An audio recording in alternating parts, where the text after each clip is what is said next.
Meron ka bang ipinagpipray kay Lord pero at the back of your mind parang feeling mo hindi siya sasagutin ni Lord dahil imposibleng mangyari? May isang missionary na ang pangalan ay John Bechtel. Kasama niya ang kanyang asawa, sila ay nagsiserve kay Lord sa Hong Kong.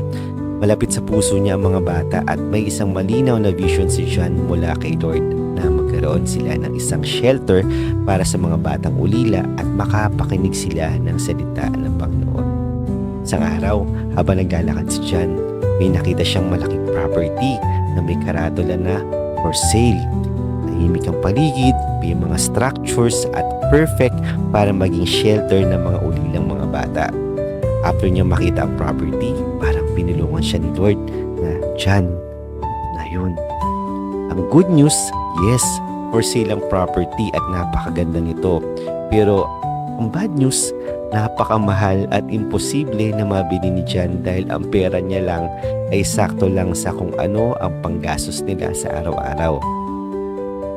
Totoo, walang pera si John, pero meron siya na masikit pa sa kahit anong halaga ng salapi. Ito yung faith niya sa ating Panginoon. Kaya ang ginawa niya, bumisita siya at nagsalita sa ilang mga simbahan sa Amerika para humingi ng prayer at ng financial support at para makaipon sila ng pondo at mabili nila yung property. Yun ang sa tingin niya na magandang paraan. Pagbalik nila sa Hong Kong, lumipas ang ilang araw at linggo ay ni isang support ay wala silang natanggap. Sobrang na-discourage siya. Pero alam mo ba, isang araw, may dumating na sobre mula sa Amerika. Nung nakita ito ni John, excited siya na buksan yung sobre. At ang laman nito, isang $1 bill galing sa isang batang babae. Merong isang letter na nakaipit dito. Ang sabi, Dear John, gusto kong ibigay sa iyo itong $1 na ito para makabili ka ng camp para sa mga bata. Pambili ko sana ito ng ice cream pero ibibigay ko na lang ito sa inyo. Hindi malaman ni John kung ano ang mararamdaman niya pero ang malinaw sa kanya, walang imposible kay Lord. Kaya nag-pray si John kay Lord at nagdesisyon na pupunta siya doon sa property para kausapin ng may-ari at bibilhin niya yung property sa halagang $1. Pagdating niya sa lugar, tinawag niya yung caretaker at nagsabi na kung pwede niyang makausap yung may-ari.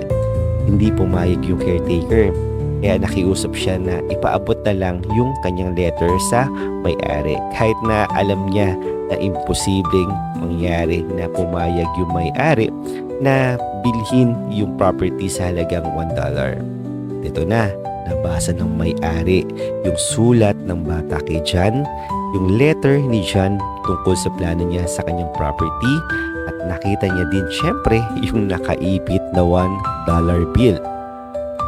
Alam mo, hindi nakita ng may-ari yung $1 na offer. Nakita niya yung napakalaki at genuine na faith ng bata at ni John. Lumipas ang ilang mga araw, pinatawag si John ng may-ari at ang sabi sa kanya ng may-ari, tinatanggap namin ang alok mo sa halagang $1 at sa iyo na ang property ko. Hindi pa dito nagtatapos ang kwento. Alam mo ba, sa tuwing magpipreach si John sa iba't ibang mga simbahan, palagi niyang ikinikwento ito. Pero isang araw, pagkatapos niya mag-preach, may isang dalaga na lumapit sa kanya at umiiyak. Ang sabi ng babae, Pastor John, opo yung batang babae na nagpadala sa iyo ng $1 bill. Pareha nilang hindi mapigilan ang kanilang pag-iyak dahil parehas nilang nakita at naramdaman na buhay si Lord at kumikilos siya sa mga tao na nagmamahal at nagtitiwala sa Kanya. Napakasarap kung si Lord ang pinagkakatiwalaan natin dahil ibang-iba ang paraan niya sa paraan